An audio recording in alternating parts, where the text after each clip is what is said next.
یہ اردو ریڈیو قطر ہے۔ اب آپ عبید طاہر سے آج کا پہلا نشریہ سماعت کیجیے۔ ابتدا میں پیش خدمت ہیں اس وقت کی اہم سرخیاں۔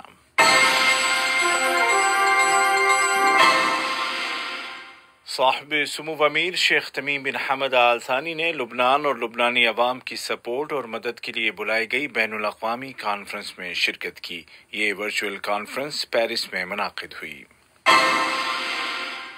لبنان کے متعلق بلائی گئی عالمی کانفرنس میں صاحب سمو امیر نے لبنان کی مدد کے لیے قطر کی جانب سے $50 ملین کے عطیے کا اعلان کیا ہے۔ اور قطر میں کورونا وائرس کے پھیلاؤ کو کنٹرول کرنے میں ہیلتھ سسٹم کی بڑی کامیابی، صورتحال میں بہتری کے ساتھ ساتھ پابندیوں میں بھی نرمی کی جا رہی ہے۔ اور اب پیش خدمت ہے آج کا پہلا مفصل نشریہ۔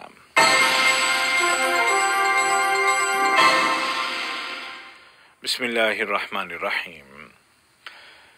صاحب سمو امیر شیخ تمیم بن حمد آل ثانی نے پیرس میں منعقدہ ورچوئل کانفرنس میں لبنان کی مدد کے لیے قطر کی جانب سے $50 ملین کے عطیے کا اعلان کیا۔ قطر بیروت پورٹ پر ہونے والے دھماکے کے بعد فوراً امدادی طبی ساز و سامان اور ریسکیو ٹیم بھیجنے والے ملکوں میں سر فہرست ہے۔ اس کے علاوہ عوامی سطح پر چندہ مہم کے دوران لبنانی عوام کی امداد کے لیے کروڑوں ریال بھی جمع کیے گئے ہیں۔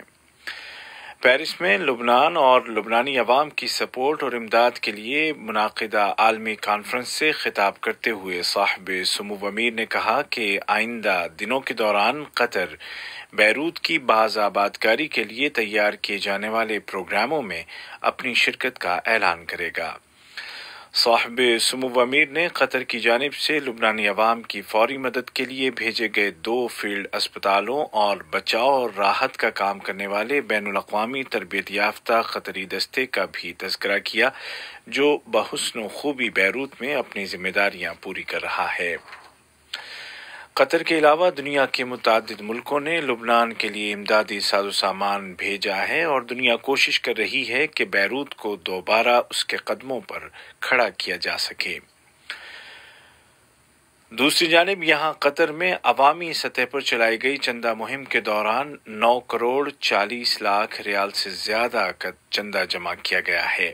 یہ مہم اس بات کا ثبوت ہے کہ قطر دل و جان سے اپنے غم زدہ بھائیوں کے ساتھ کھڑا ہے اور ہر ممکن طریقے سے ان کی مدد کو تیار ہے۔ یہ مہم سوشل میڈیا پر اور فلاحی اداروں کی موبائل اپلیکیشنز پر اب بھی جاری ہے۔ ادھر قطر کی جانب سے ارسال کردہ فیلڈ اسپتال لگا دیا گیا ہے اور اس میں تمام طبی آلات اور ساز و سامان فنکشنل ہو گئے ہیں۔ کل منگل سے اس اسپتال میں زخمیوں کا باقاعدہ علاج شروع کر دیا جائے گا۔ لبنانی فوج کے سربراہ العماد جوزف عون نے قطری سفیر محمد حسن جابر الجابر کے ہمراہ الروم اسپتال کے احاطے میں لگائے گئے قطری فیلڈ اسپتال کا دورہ کیا۔ افغانستان میں قطر کے سفیر جناب سعید بن مبارک الخیارین نے افغان وزیر خارجہ جناب محمد حنیف اتمار کی جانب سے ملک میں موجود غیر ملکی سفیروں کے لیے بلائی گئی ویڈیو میٹنگ میں شرکت کی۔ یہ میٹنگ افغانستان میں امن کے لیے تمام آرا کو یکجا کرنے کے لیے بلائی گئی تھی۔ قطر کے خلاف سعودی عرب کی تکلیف دہ سازش کو وفاداروں کے ساتھ غداری کے نام سے یاد کیا جائے گا۔ اس سازش کا انکشاف امریکی میگزین فارن پالیسی نے حال میں کیا ہے۔ میگزین نے لکھا ہے کہ سعودی عرب کے بادشاہ سلمان بن عبدالعزیز نے 6 جون 2017 کو صدر ٹرمپ کو دوحہ پر حملہ کرنے کی تجویز پیش کی تھی، جس کو امریکی صدر نے مسترد کر دیا تھا۔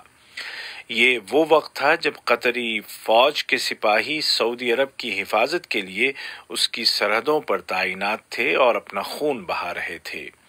تاریخ اس گھناؤنی سازش کو کبھی فراموش نہیں کرے گی۔ قطر میں کورونا وائرس کے پھیلاؤ کو کنٹرول کرنے میں وزارت صحت کی کوششیں کامیاب رہی ہیں اور اس وبا کو شکست دینے میں قطر نے بڑی حد تک کامیابی حاصل کر لی ہے۔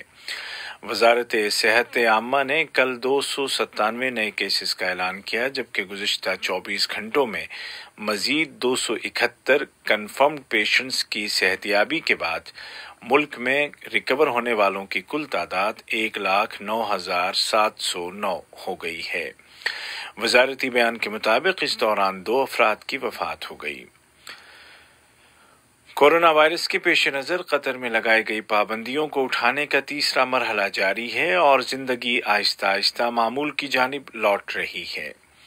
کووڈ-19 کی وجہ سے مختلف ملکوں میں پھنسے ہوئے ریزیڈنٹس کو شرطوں کی پابندی کے ساتھ واپس آنے کی بھی اجازت دے دی گئی ہے، البتہ وزارت صحت نے زور دے کر کہا ہے کہ عوام احتیاطی تدابیر سے غافل نہ ہوں اور بالخصوص سماجی دوری بنائے رکھیں اور احتراز اپلیکیشن کو ایکٹیویٹ رکھیں۔ عالمی سطح پر کورونا کا شکار ہونے والوں کی تعداد 2 کروڑ تک پہنچا چاہتی ہے۔ دنیا اسناد ترکی کے صدر جناب رجب طیب اردوغان نے اعلان کیا ہے کہ کورونا وبا سے نمٹنے کے لیے دوا تیار کرنے کے لیے جاری پروجیکٹس میں ترکی کو بڑی پیش رفت ملی ہے۔ انہوں نے بتایا کہ ترکی میں 8 ویکسین اور 10 دواؤں پر کام کیا جا رہا ہے۔ یہ تمام منصوبے ترکی کووڈ-19 نامی مشترکہ پلیٹ فارم کے انڈر جاری ہیں۔ امریکہ میں کووڈ-19 کے مریضوں کی تعداد 5 لاکھ سے زیادہ ہو گئی ہے، جبکہ برازیل اور بھارت بھی شدید طور پر متاثرہ ملکوں میں شامل ہیں۔ لبنان کی مدد کے لیے پیرس میں بلائی گئی ورچوئل کانفرنس کے دوران مختلف ملکوں کے رہنماؤں نے امدادی پیکیجز کا اعلان کیا ہے۔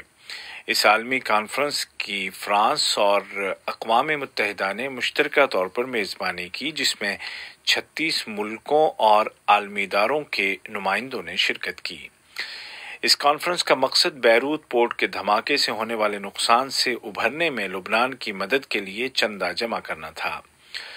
گزشتہ منگل کو ہونے والے اس دھماکے میں اب تک کم از کم 158 افراد کی موت کی تصدیق کی جا چکی ہے، جبکہ 6,000 سے زیادہ زخمی ہیں اور 2.5 سے 3 لاکھ افراد بے گھر ہو گئے ہیں اور شہر کے اکثر حصوں میں زبردست مادی نقصان ہوا ہے۔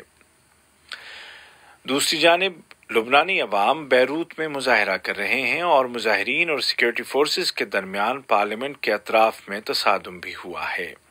مظاہرین اس دھماکے میں جاں بحق ہونے والوں کے قصاص یا بدلے کا مطالبہ کر رہے ہیں۔ لبنانی سیکورٹی فورسز نے اعلان کیا ہے کہ مظاہرین کے ساتھ جھڑپوں میں 1 سیکورٹی اہلکار ہلاک اور 70 سے زیادہ زخمی ہو گئے ہیں۔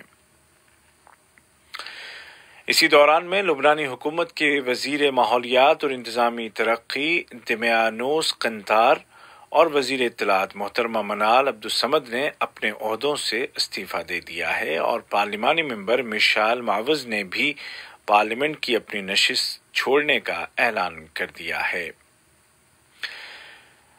امریکی صدر ڈونلڈ ٹرمپ نے لبنانی حکومت کو ابھارا ہے کہ وہ بیروت پورٹ پر ہونے والے دھماکے کی مکمل اور شفاف تحقیقات کرائے۔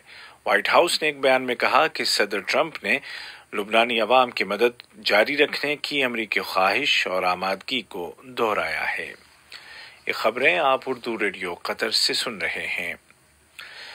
قابض اسرائیلی حکومت کے جنگی طیاروں نے کل رات غزہ کے شمالی قصبے بیت لاہیہ میں حملہ کیا ہے۔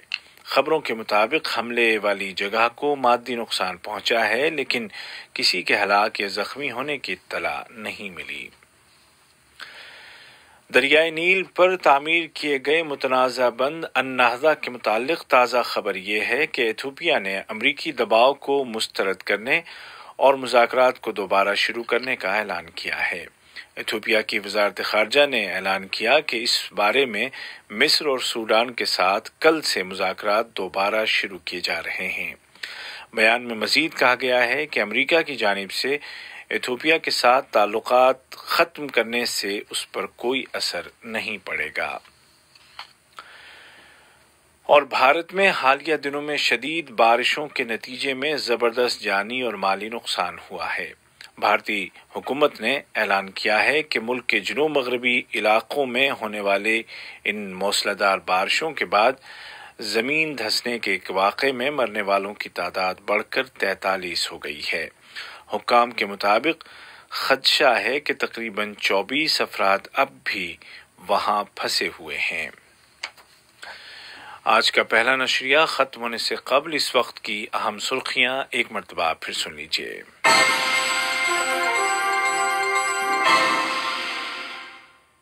صاحب سمو امیر شیخ تمیم بن حمد آل ثانی نے لبنان اور لبنانی عوام کی سپورٹ اور مدد کے لیے بلائی گئی بین الاقوامی کانفرنس میں شرکت کی اور قطر کی جانب سے $50 ملین کے عطیے کا اعلان کیا۔ لبنان کے متعلق بلائی گئی عالمی کانفرنس میں صاحب سمو امیر نے لبنان کی مدد کے لیے $50 ملین کے عطیے کا اعلان کیا، جبکہ دیگر ممالک کے سربراہان نے بھی امدادی پیکیجز کا اعلان کیا۔ قطر میں کورونا وائرس کے پھیلاؤ کو کنٹرول کرنے میں ہیلتھ سسٹم کی بڑی کامیابی، صورتحال میں بہتری کے ساتھ ساتھ پابندیوں میں بھی نرمی کی جا رہی ہے۔ اردو ریڈیو قطر سے آج کا پہلا نشریہ اپنے اختتام کو پہنچا۔ ہمارا دوسرا نیوز بلیٹن شام ٹھیک 7:30 بجے پیش کیا جائے گا۔ آج کے اس نشریے کو آپ تک پہنچانے میں ہماری تکنیکی معاونت کی جابر حسین نے۔